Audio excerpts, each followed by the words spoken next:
Hi, welcome to my channel.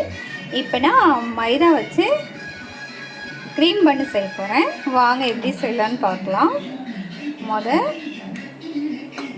நான் butter காய்ச்சி வச்சுருக்கேன், அதை இது கூட ஆட் பண்ணிப்போம். சூடு பண்ணி வச்சுருக்கேன்.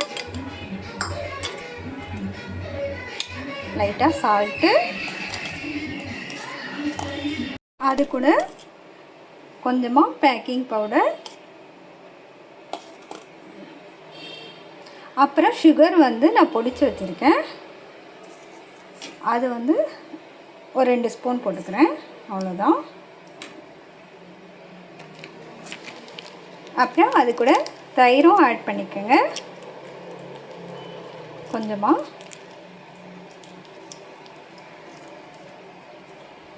இப்போ பால், அது கூட கொஞ்சம் கொஞ்சமாக பால் ஊற்றி இதை நம்ம நல்லா பிணைய போகிறோம். சப்பாத்தி மாவு அளவுக்கு பிசைஞ்சிடுறேன். பாருங்கள், இந்தளவுக்கு நான் பிணைஞ்சு அது மேலே பட்டர் தடவிருக்கேன். அவ்வளோதான். இது 2 மணி நேரம் ஊறட்டும். ஊறினதுக்கப்புறம் நம்ம சுடலாம். ஒரு பவுலில் பட்டர் எடுத்துருக்கேன். அதை நம்ம நல்லா மிக்ஸ் பண்ணிக்கலாம். இந்தளவுக்கு நான் உடச்சி எடுத்துட்டேன். அது கூட இப்போ சுகர் 2 ஸ்பூன் ஆட் பண்ணிப்போம். ஆட் பண்ணி அதையும் மிக்ஸ் பண்ணிப்போம். இப்போ நம்ம பாருங்கள், இந்தளவுக்கு நான் மிக்ஸ் பண்ணிட்டேன். இப்போ இது கூட பால் ஆட் பண்ணிப்போம், அதையும் மிக்ஸ் பண்ணிப்போம். பாருங்கள், நல்லா மிக்ஸ் பண்ணிட்டேன். அவ்வளோதான், க்ரீம் ரெடி ஆகிடுச்சு. பால் கொஞ்சமாக தான் ஆட் பண்ணுவோம், நிறையலாம் ஆட் பண்ணக்கூடாது. அவ்வளோதான், க்ரீம் ரெடி. மாவு நல்லா ஊறிடுச்சு. அவ்வளோதான். இந்தளவுக்கு நம்ம மொத்தமாக எடுத்துக்கணும். கொஞ்சம்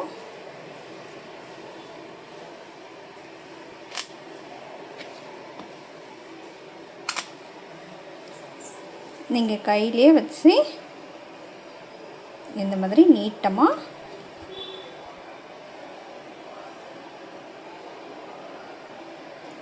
இப்படி வச்சு தட்டிட்டு அவ்வளோதான். இதை எடுத்து எண்ணெயில் போட்டு பொரிச்சு எடுக்கணும். இந்த மாதிரி ரொம்ப மொத்தமாக எடுத்துடாதீங்க, ஓரளவுக்கு மொத்தமாக எடுத்தால் போதும்.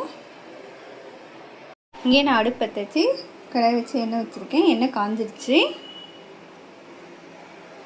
இப்போ எண்ணெயில் செஞ்சு வச்சுருக்கத போட்டு பொரிச்சு எடுத்துக்கணும். பாருங்கள், இந்தளவுக்கு வெந்ததானே நம்ம எடுத்துட வேண்டியதுதான். அவ்வளோதான்.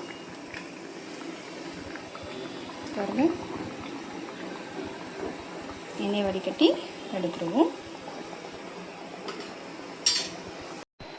நான் பாருங்கள், கத்தி வச்சு இந்த நடுவில் நான் வெட்டியிருக்கேன். இந்த மாதிரி வெட்டிட்டு இதுக்குள்ளே இப்போ நம்ம அந்த க்ரீமையும் ஜாமையும் வைப்போம்.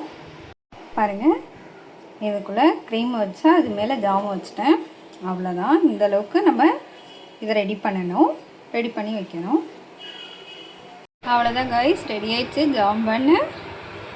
ஜாம் வச்சு பன் வச்சு ரெடி பண்ணிட்டேன். பாருங்க,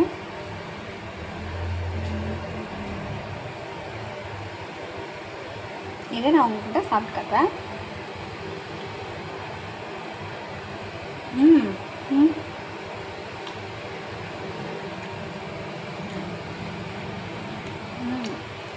செமையாக இருக்குது.